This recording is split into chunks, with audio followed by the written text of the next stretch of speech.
త్రివిక్రమ్ గారు రాసిన ఒక డైలాగు అజ్ఞాతవాసిలో, ఒక చిన్నపాటి సౌకర్యం కోసం, ఇక్కడ మీరు కూర్చున్న ఒక చిన్నపాటి కుర్చీ కోసం ఒక యుద్ధమే చేయాల్సి వస్తుంది. అలాంటిది ఒక సినిమాని చేయడం అంటే ఎన్నిసార్లు మినీ యుద్ధాలు చేయాలి. ఆర్థికంగా కావచ్చు, క్రియేటివ్గా కావచ్చు, వీటన్నిటికీ సంబంధించి. అలాంటిది నేను ఎప్పుడు కూడా సినిమాల్లోకి రాకముందు ఏం రత్నం గారు లాంటి వ్యక్తి నా ప్రొడ్యూసర్ అయితే బాగుండు అనుకున్నాను. భారతదేశానికి పాన్ ఇండియా సినిమాని, ముఖ్యంగా రీజనల్ సినిమాని జాతీయ స్థాయిలో తీసుకెళ్లిన వ్యక్తి ఆయన. తమిళ సినిమాని చాలా ఛాలెంజింగ్ తెలుగులో డబ్ చేసి దాన్ని స్ట్రైట్ సినిమాలతో సమానంగా ఆడేంత సత్తా చూపించిన వ్యక్తి. Film industry creative ability, creative potentiality పెంచిన వ్యక్తి. ఈ సినిమా చాలా ఒడిదుడుకులు ఎదుర్కొంది. 2 కరోనా పరిస్థితులు ఎదుర్కొంది.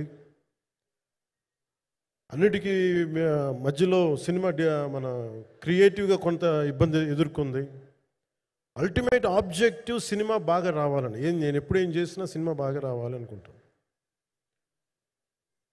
ఈ సినిమాకి ప్రత్యేకించి ఆయన తపన చూసి నేను ముఖ్యంగా పొలిటికల్ ప్రాసెస్కి వెళ్ళిపోయిన తర్వాత, పాలిటిక్స్కి వెళ్ళిపోయిన తర్వాత, డైరెక్షన్ అని వీటికి దూరమై క్రియేటివ్ పార్టీకి దూరం అయిపోయిన తర్వాత, పాలిటిక్స్ నా ప్రైమరీ ఫోకస్ అయిపోయిన తర్వాత, మళ్ళీ దృష్టి పెట్టి సినిమా కావాలి, మీరు చెయ్యాలని చెప్పి నా దగ్గరికి వచ్చి కోరుకున్నప్పుడు నేను ఎంత బెస్ట్ ఇవ్వగలను ఆ సినిమాకి అంత ఇచ్చాను. నేను అంటే నా బెస్ట్ ఇచ్చాను. అంటే నేను అంటే అన్నిటికంటే కూడా నేను ఇవ్వలేనిది టైం ఇవ్వలేను నేను. కానీ అలాంటి పరిస్థితుల్లో ఒక క్లైమాక్స్కి దాదాపు 57 రోజులు షూట్ చేయాల్సి వచ్చింది. మండు టెండ బాగా, ఇట్స్ కైండ్ ఆఫ్ మిడ్ మే, అంటే చాలా పిచ్చి ఎండ అన్నమాట. అలాంటి ఎండల్లో చాలా కాలం తర్వాత నాకు మార్షల్ ఆర్ట్స్, నేను ఎప్పుడో నేర్చుకున్న మార్షల్ ఆర్ట్స్, ఒక ఎస్క్రీమా కానీ, ఊషు కానీ, నేను నేర్చుకున్న సెల్ఫ్ డిఫెన్స్ టెక్నిక్స్ కానీ, యుఎస్లో నేను ఒక వర్క్షాప్ చేసిన జీత్ కండో ఇవి కానీ, ఇవన్నీ ఈ సినిమాకి నాకు పనికి వచ్చినాయి. నాకు వీళ్ళతో డిఫరెంట్ కొరియోగ్రాఫర్స్తో కూర్చొని ప్రత్యేకించి క్లైమాక్స్ పార్ట్ ఇది అందరికీ ఇన్స్పైర్ చేసింది.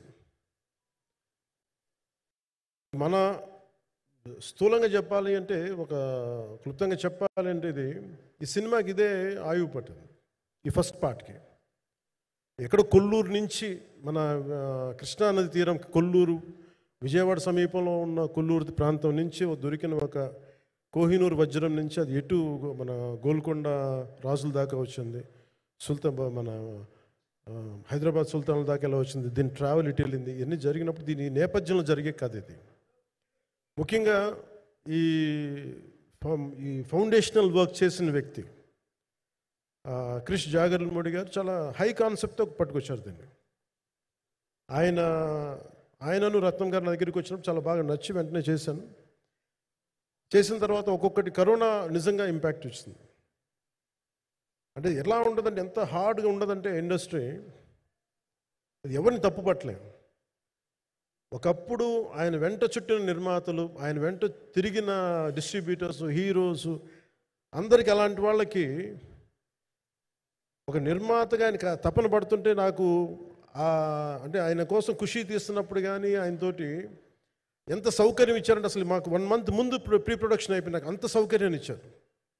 నేను కంపోజ్ చేసిన యాక్షన్ సీక్వెన్సెస్ కానీ, ఫైట్స్ కానీ, ఖుషీకి నాకు ఆల్రెడీ ఒక 1 month 1.5 month థియేటర్ నాకు ఇచ్చేసి, మన సురేష్ ఎఫెక్ట్స్ థియేటర్ మొత్తం ఇచ్చి నాకు అంత లగ్జరీ ఇచ్చిన వ్యక్తి ఆయన నలిగిపోతుంటే నాకు నిజంగా చాలా బాధేస్తుంది.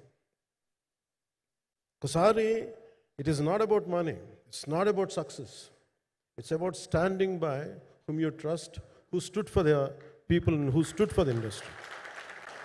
నాకు ఎందుకు ఇది మీతో పంచుకోవాలనిపించింది. సినిమా ఎంత విజయం ఇది నాకు నిజంగా తెలియదు. ఎందుకంటే నేను ఇట్లా అనుకోవచ్చు, ఇంకోలా, కానీ ఒక్కటి మటుకు చాలా సిన్సియర్గా చెప్పగలను. Krish came out with very good concept, చాలా హై కాన్సెప్ట్ పట్టుకొచ్చారు. కొంత వ్యక్తిగత కారణాలు, కొన్ని ప్రొఫెషనల్ కారణాలు ఆయన ప్రాజెక్టుకి బయటికి వెళ్ళినా కానీ, దీన్ని ఫౌండేషనల్ వర్క్ చేసిన క్రిష్ గారికి మనస్ఫూర్తిగా నా హృదయపూర్వక ధన్యవాదాలు తెలియజేస్తాను మా అందరి తరఫున. అలాగే తర్వాత స్టెప్